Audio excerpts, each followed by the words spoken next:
Hello, my name is Daniel Lee, and I'm presenting on the Ottoman Empire, focusing on culture and historical events. The roots of the Ottoman Empire can be traced back to the Beylik warriors of the 11th century.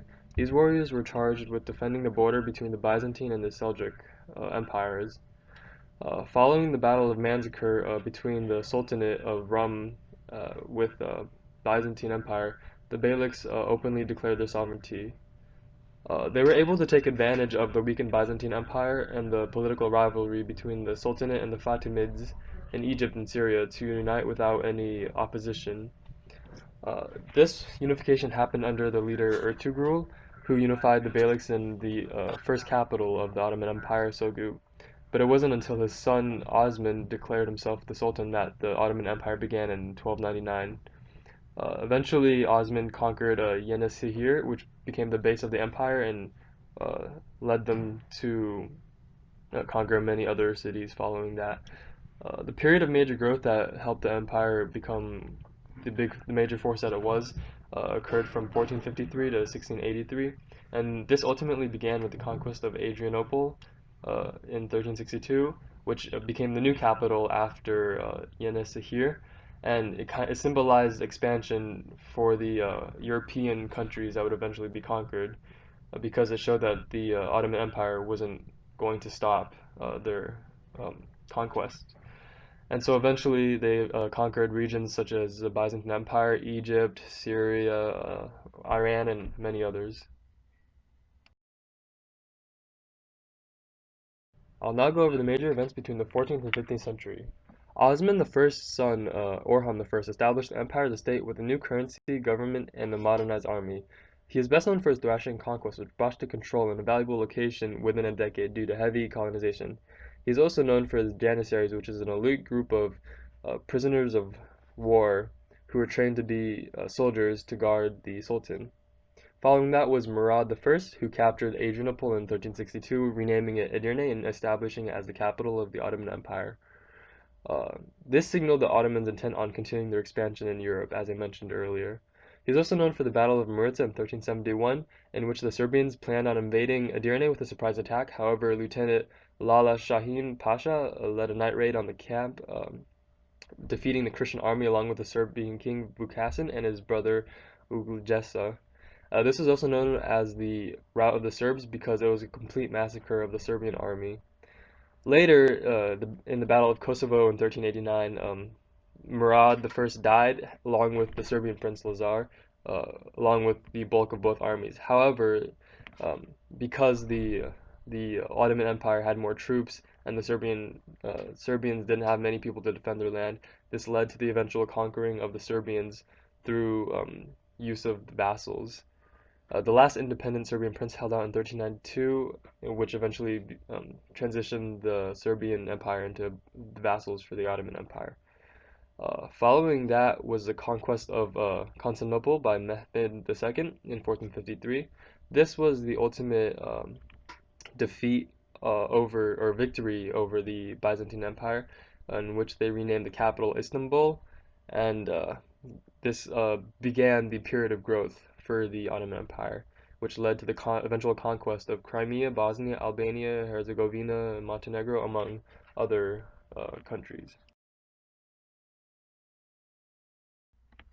Now the events through the 16th and 17th century. First was Selim I conquering of Cairo in 1516. The major significance of this was adding the Egyptian territory to the Ottoman Empire, as well as adding Caliph to the title of Sultan. Soon after was Suleiman's rule, and this is notable for many reasons. The first was that he ruled the longest period of time, from 1520 to 1566. He was also known as the Kunani, which means legislator, and this was because he made great reforms to the law of the empire concerning society, education, taxation, and crime. He is also known as a great supporter of the arts, and he helped usher in the golden age for the arts during the Ottoman Empire, and he's also given the title of the Magnificent because of this. He was also known for his conquest of Iraq, Libya, and Budapest, which eventually led to the conquest of Hungary as well. However, following his death, many ineffectual leaders came in, and they eventually kind of gave the power over to the women. And so this period of time became known as the rule of women between 1579 and 1699. Following that, however, was a period of stagnation. Many events led up to the stagnation, decline, and the dissolution of the Ottoman Empire. A few of those were treaties, which were simply the loss of territory gained earlier. However, one important era to note is the Tulip era, which was between 1718 and 1730. This era signified the growing influence of European culture over Ottoman culture due to the massive inflation of tulips being sold from Europe, which negatively affected the Ottoman Empire's economy.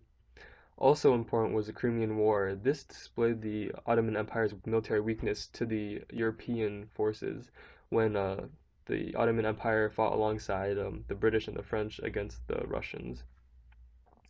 Another important event was the Young Turk Revolution, which overthrew the Sultanate, which is important because the Sultanate was the main symbol of power for the empire.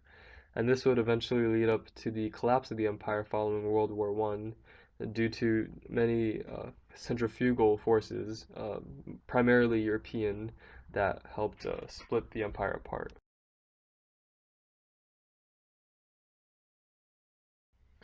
And I'll now talk about the culture of the Ottoman Empire, beginning with the demographics and religion. The Ottoman Empire consisted of many different cultures and peoples, primarily of Byzantine Greeks, Jews, Armenians, and Assyrians, and this would also include Persians and Egyptians and Iranians, etc. A lot of these people became considered the Ottoman Empire through assimilation, such as the Janissaries. Um, Throughout the Ottoman Empire, the primary religion was Islam.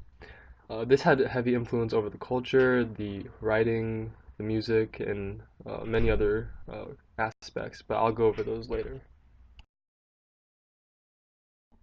The literature and the art of the Ottoman Empire was heavily influenced by Persian. Uh, they primarily wrote poetry, which used many loanwords and forms and meters from Persian poetry. As well as in their prose, they followed a form known as saj, which was also adopted from Persian literature. For their prose, it was mostly nonfiction, which included political treaties, biographies, manuals, etc. Uh, the art in the art in the Ottoman Empire was primarily calligraphy and miniatures. Calligraphy was considered prestigious, and so it was used by the scribes of the empire. The style they used was Diwani, which is an Ottoman style, and it was heavily used by Solomon during his reign. The miniatures were similar to the Persian illuminations, which were just um, paintings on the side that helped illustrate scriptures and other works of literature. The architecture and metalworking throughout the Ottoman Empire was heavily influenced by Iranian and Byzantine tradition. Most notable were the mosques and the caravanserais. The mosques were places of religious study, and the caravanserais were the hubs of trade. In particular was the Blue Mosque, which you may have noticed throughout this entire presentation. It is the most notable building during the Ottoman Empire. Another one was Topkapi Palace, which was famous for its harems. Also notable were the gold and silversmiths. Because silver was so abundant throughout the Ottoman Empire, it was often used as currency or gift in the form of jewelry and coins.